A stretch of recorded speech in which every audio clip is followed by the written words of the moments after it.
Hey besties, welcome back to my channel. If you are new here, I'm Simone and in today's video, I'll be walking you through my November 2022 bullet journal setup.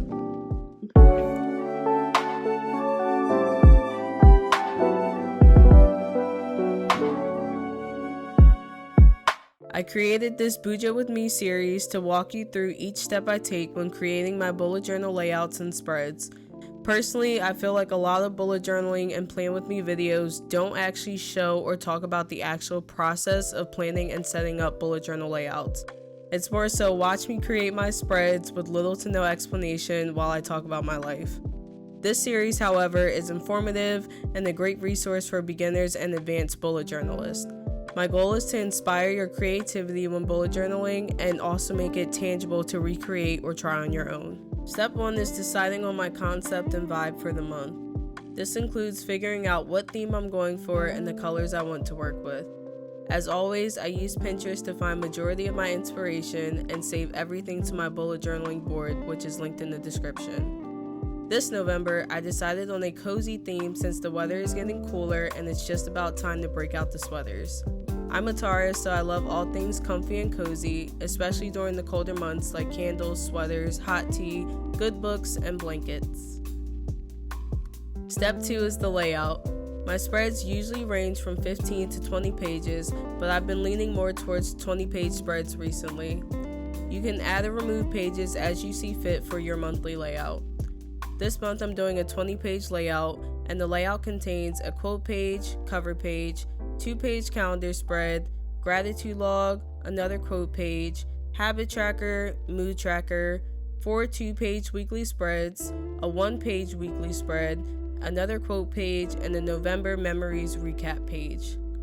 This layout slightly varies from my previous months, and that's something I love about bullet journaling.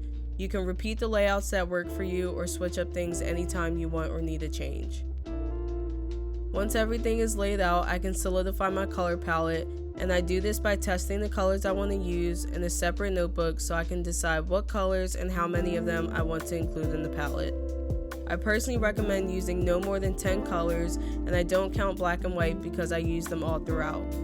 Choosing your colors is important to the whole aesthetic of your monthly layout, and I like my nails to match my theme for the month too. I started sketching out my layouts off camera, so here's a flip through of what the month will look like.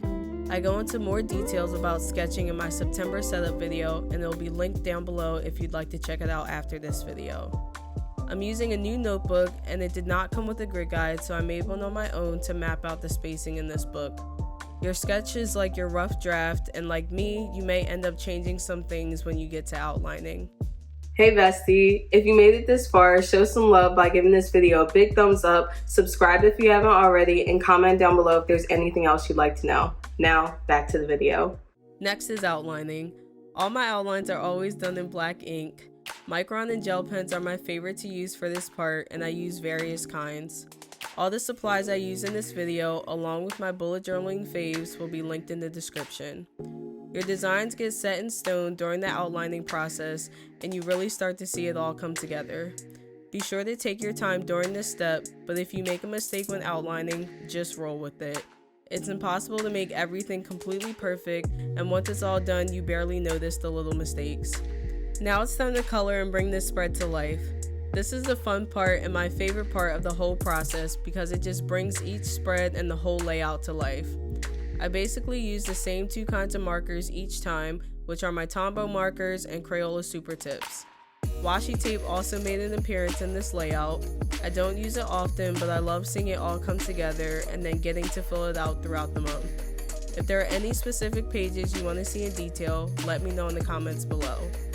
Alright besties, we made it to the end, so here's the final flip through for my November 2022 layout. I love this cozy theme and the comforting palette that goes with it. I'm also glad I drew more doodles in this spread.